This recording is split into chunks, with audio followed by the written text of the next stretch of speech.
Bismillahirrahmanirrahim. Assalamualaikum warahmatullahi wabarakatuh. Selamat pagi. Semoga kita selalu dalam keadaan sehat walafiat selalu. Untuk pembelajaran bisnis syariah di kelas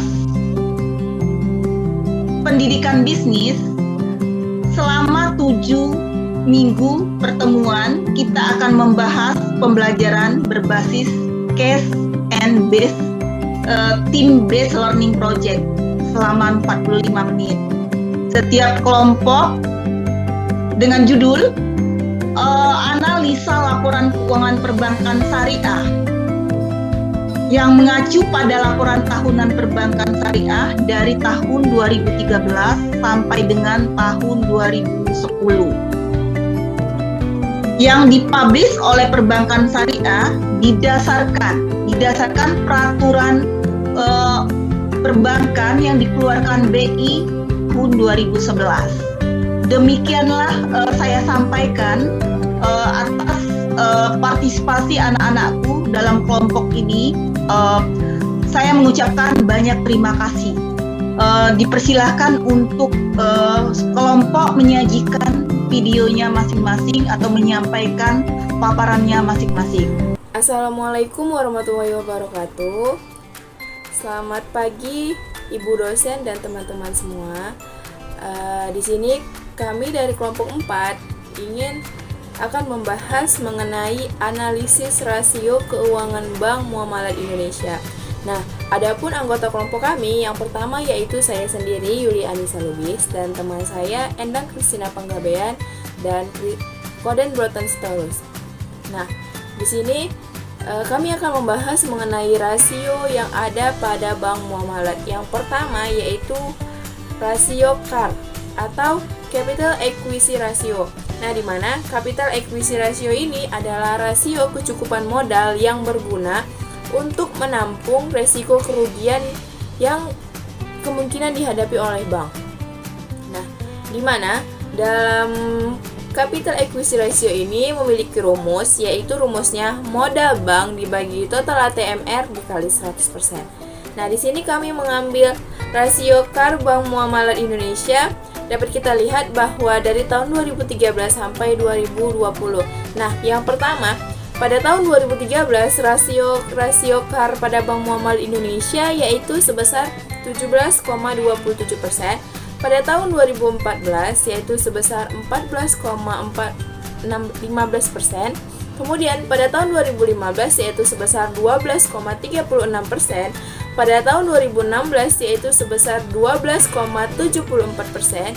Dan pada tahun 2017 sebesar 13,62%. Pada tahun 2018 yaitu sebesar 12,34%. Pada tahun 2019 yaitu sebesar 13,68% dan pada tahun 2020 yaitu sebesar 15,21%. Nah, di sini pada predikat rasio CAR Bank Muamalat yaitu dia dikatakan sehat. Nah, dapat kita lihat bahwa grafik yang ada pada Bank Muamalat ini grafiknya naik turun. Nah, dia tidak stabil namun predikatnya dikatakan sehat. Kemudian yang kedua yaitu ada rasio NPF atau non-performing financing. Nah, seperti yang kita tahu bahwa non-performing financing ini adalah pembiayaan yang tidak lancar atau pembiayaan yang dimana debiturnya tidak memenuhi persyaratan yang diperjanjikan. Nah, di sini contohnya itu persyaratan mengenai pengembalian pokok pinjaman, peningkatan margin deposit, peningkatan anggunan dan sebagainya. Di dalam non-performing financing atau NPF ini terdiri dari dua, yaitu NPF gross dan NPF net. Nah, adapun rumus dari NPF ini yaitu pembiayaan bermasalah dibagi dengan total pembiayaan dikali dengan 100%. Dapat kita lihat bahwa rasio bank muamalat. Nah, di sini pertama sekali saya akan menjelaskan rasio NPF gross pada bank muamalat. Nah, pada tahun 2013 NPF gross-nya itu sebesar 1,35%. Nah, predikatnya ini sangat sehat. Kemudian pada tahun 2014 yaitu sebesar 6,55%. Nah, rasio ini predikatnya dikatakan cukup sehat. Kemudian pada tahun 2015 yaitu sebesar 7,11%. predikatnya yaitu cukup sehat. Kemudian pada tahun 2016 yaitu sebesar 3,8%, predikatnya dikatakan sehat. Kemudian pada tahun 2017 yaitu sebesar 4,43%, predikatnya sehat. Kemudian pada tahun 2018 yaitu sebesar 3,87%, predikatnya yaitu sehat. Pada tahun 2019 NPM-nya sebesar 5,22%, dikatakan cukup sehat. Dan yang terakhir pada tahun 2020 yaitu sebesar 4,20%. Nah, predikatnya di sini sehat. Nah, dapat kita lihat bahwa grafik dari NPM growth ini dia naik turun dan tidak stabil. Sama halnya dengan CAR dari Bank Muamalat yang pertama tadi. Kemudian sedangkan NPM net. Nah, di sini NPM net dari Bank Muamalat pada tahun 2013 yaitu sebesar 0,78%. Nah, ini predikatnya dikatakan sangat sehat. Kemudian pada tahun 2014 yaitu sebesar 4,85%. Predikatnya ini dikatakan cukup sehat. Dan pada tahun 2015 yaitu sebesar 4,20%. Predikatnya yaitu sehat. Kemudian pada tahun 2016 sebesar 1,40%, predikatnya sangat sehat. Kemudian pada tahun 2017 yaitu sebesar 2,75%. Nah, predikatnya ini dikatakan sehat. Kemudian pada tahun 2018 sebesar 2,58%, memiliki predikat yang sehat. Kemudian pada tahun 2019 yaitu sebesar 4,30%, memiliki predikat yang sehat. Dan yang terakhir pada tahun 2020 sebesar 3,95%. Nah, di sini memiliki predikat yang sehat. Nah, dapat kita lihat bahwa grafik yang ada pada NPM net ini memiliki kenaikan dan penurunan. Nah, di mana grafiknya ini tidak stabil, terkadang naik dan terkadang turun. Kemudian ada yang ketiga yaitu rasio FDR atau Flight Data Recorders. Nah, di mana Flight Data Recorders ini adalah perbandingan antara pembiayaan yang diberikan oleh bank dengan dana pihak ketiga yang berhasil dikerahkan oleh bank. Nah, semakin tinggi rasio ini, maka semakin rendah pula kemampuan likuiditas bank tersebut jika ada deposan menarik dananya, sehingga kemungkinan suatu bank dalam kondisi bermasalah akan semakin besar. Dalam FDR ini memiliki rumus, yaitu jumlah yang diberikan dibagi dengan total dana pihak ketiga dikali 100%. Nah, di sini rasio FDR Bank Muamalat dari tahun 2013 sampai 2020. Nah, yang pertama yaitu pada tahun 2013. Nah, rasio FDR-nya yaitu sebesar 99,99%. Nah, pada tahun 2013 ini memiliki predikat yang dapat dikatakan cukup sehat. Kemudian pada tahun 2014, rasio FDR-nya yaitu sebesar 84,14%, dikatakan sehat. Kemudian pada tahun 2015 yaitu sebesar 90,30%, dikatakan cukup sehat. Kemudian pada tahun 2016 yaitu sebesar 95,13%, di sini dikatakan cukup sehat. Pada tahun 2017 yaitu sebesar 84,41%. Nah, di sini dikatakan rasionya memiliki predikat yang sehat. Kemudian pada tahun 2018 yaitu sebesar 73,18%. Nah, ini memiliki predikat yang sehat. Pada tahun 2019 yaitu sebesar 73,51%. Nah, ini dikatakan sehat. Dan yang terakhir pada tahun 2020 dia menurun sebesar 69,84%. Nah, dikatakan sangat sehat. Dapat kita lihat bahwa grafik dari FDR Bank Muamalat ini dia tidak stabil juga. Nah, baik, rasio selanjutnya akan dijelaskan oleh teman saya. Kepada teman saya persilahkan.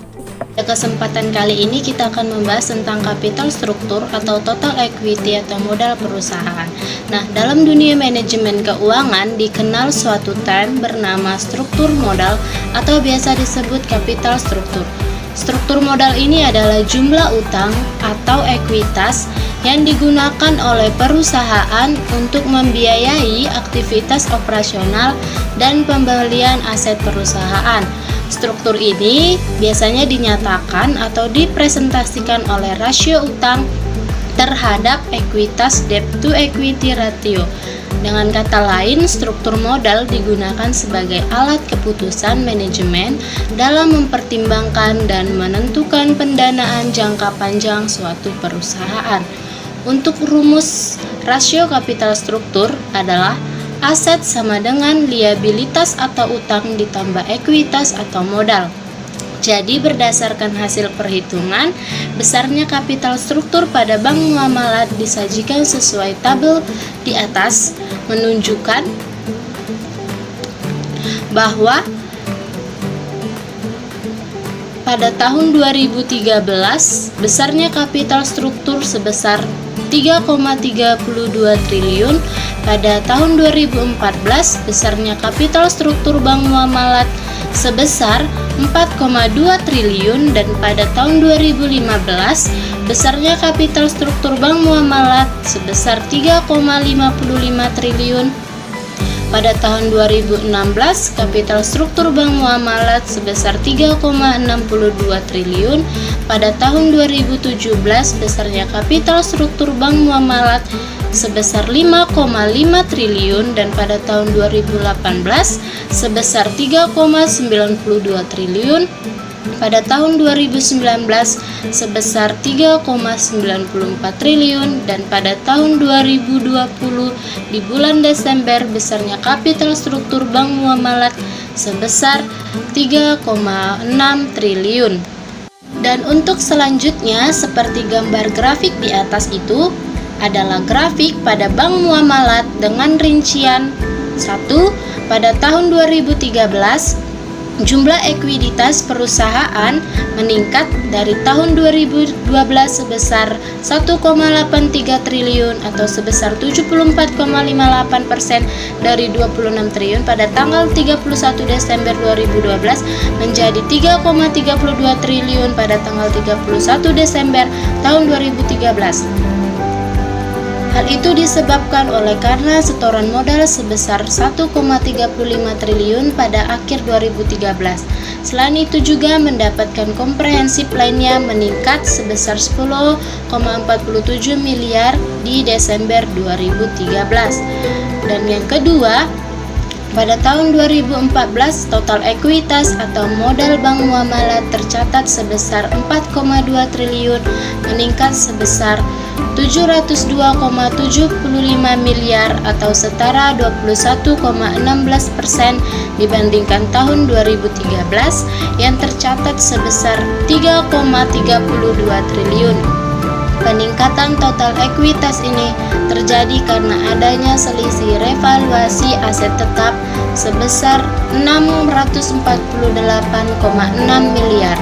Selisih tersebut terjadi karena adanya penilaian kembali revaluasi atas aset tetap bank muamalat yang dilakukan pada akhir tahun 2014. Dan yang ketiga, pada tahun 2015 total ekuitas atau modal bank muamalat Indonesia tercatat sebesar 3,55 triliun dan mengalami koreksi sebesar 3,77,85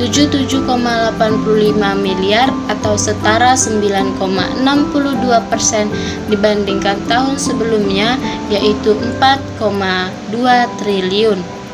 Pada tahun 2016 total ekuitas Bank Muamalat Indonesia tercatat sebesar 3,62 triliun dan mengalami peningkatan sebesar 100 miliar atau setara dengan 2,85% dibandingkan tahun sebelumnya yang tercatat sebesar 3,55 triliun.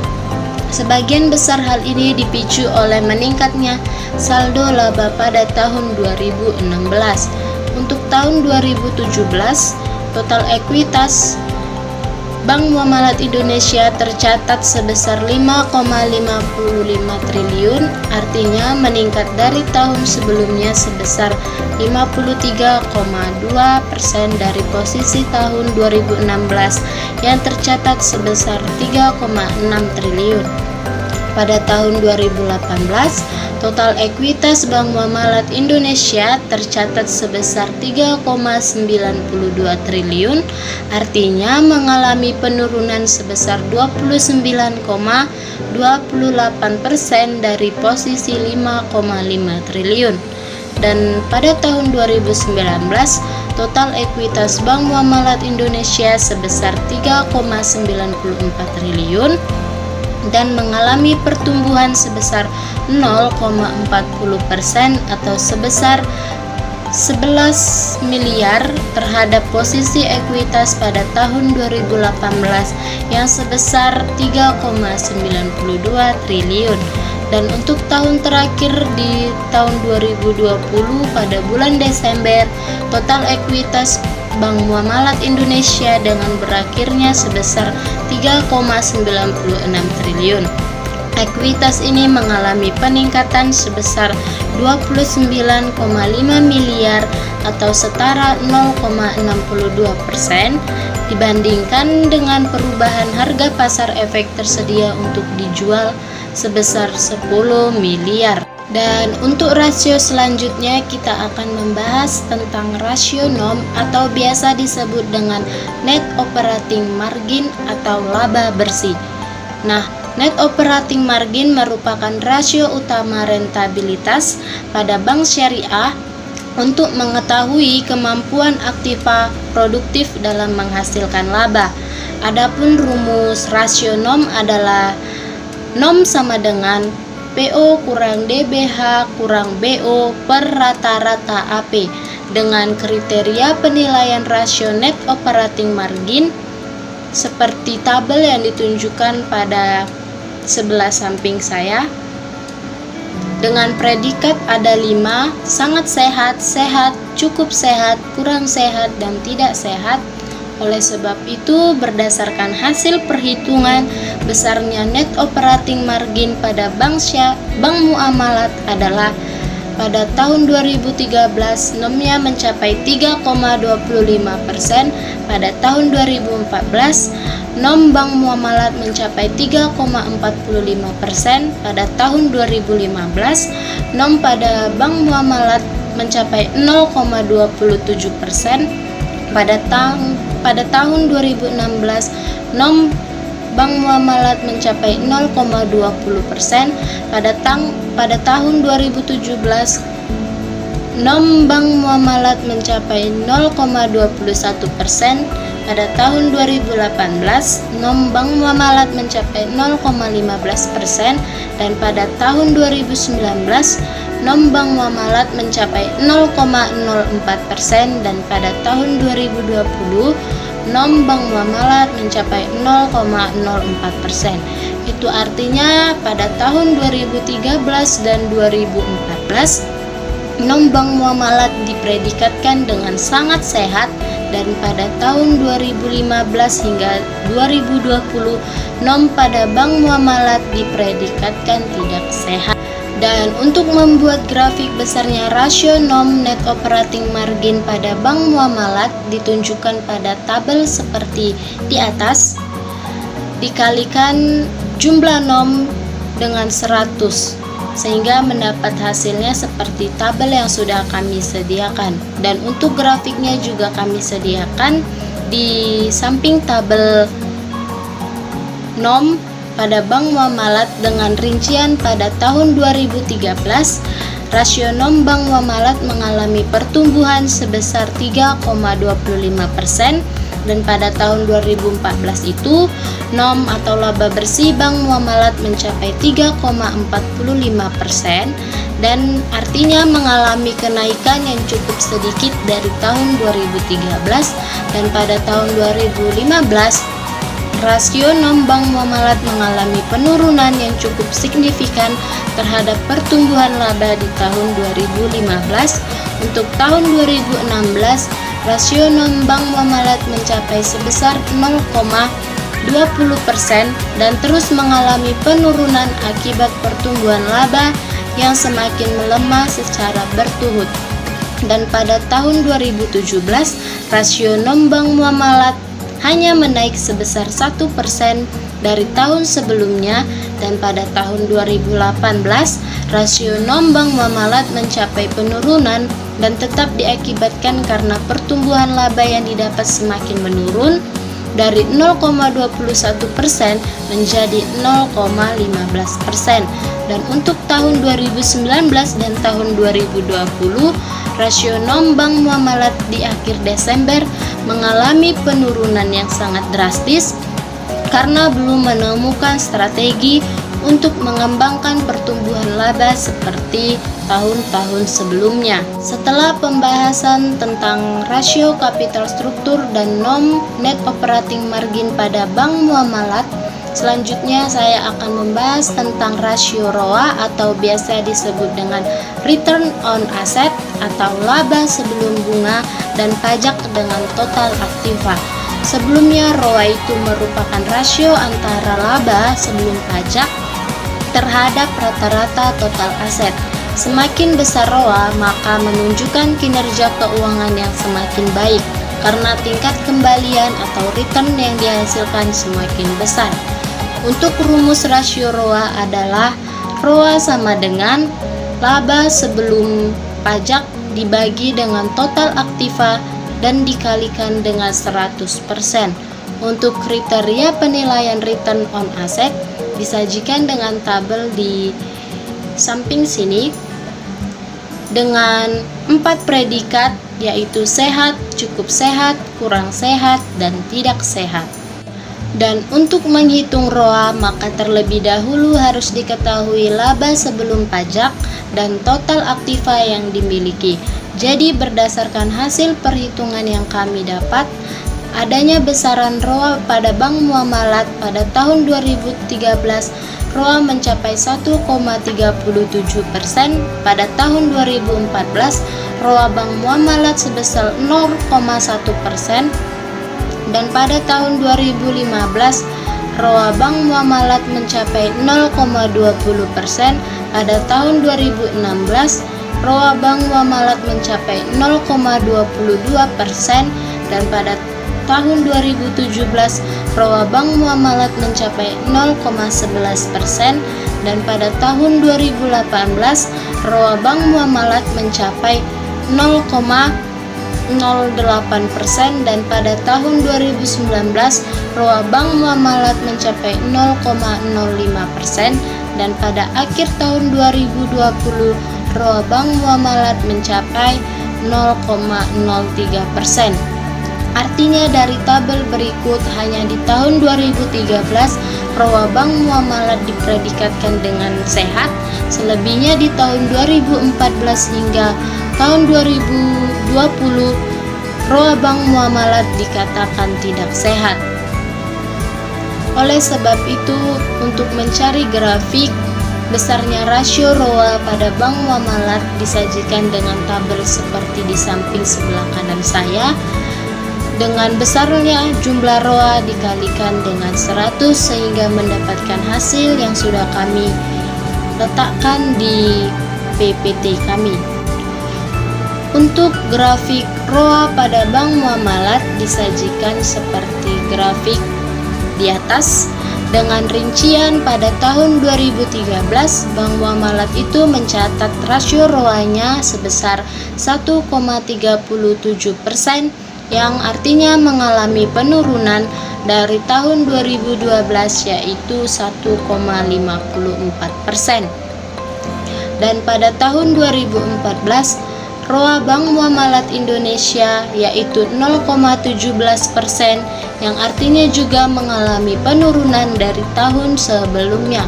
Pada tahun 2015, Bank Muamalat Indonesia mencatat rasio ROA yang didapat yaitu 0,20%, yang artinya juga mengalami kenaikan sedikit dari tahun sebelumnya yaitu tahun 2014. Pada tahun 2016, ROA Bank Muamalat Indonesia yaitu 0,22% mengalami kenaikan dari tahun 2015. Untuk tahun 2017, Bank Muamalat Indonesia mencatat rasio ROA yaitu 0,11% dan mengalami penurunan kembali dari rasio ROA tahun 2016. Pada tahun 2018, Bank Muamalat Indonesia mencatat rasio ROA yaitu 0,08% dan mengalami penurunan dari tahun sebelumnya. Untuk tahun 2019, Bank Muamalat Indonesia juga mencatat rasio ROA mengalami penurunan sehingga menjadi sebesar 0,05%. Dan untuk tahun terakhir di 2020, Bank Muamalat Indonesia mencatat rasio ROA yang juga mengalami penurunan dari tahun 2019 menjadi 0,03%. Baiklah teman-teman, selanjutnya saya Korin Brotan Sitorus akan membahas tentang rasio yang berikutnya, yaitu rasio BOPO atau biaya operasional pendapatan operasional.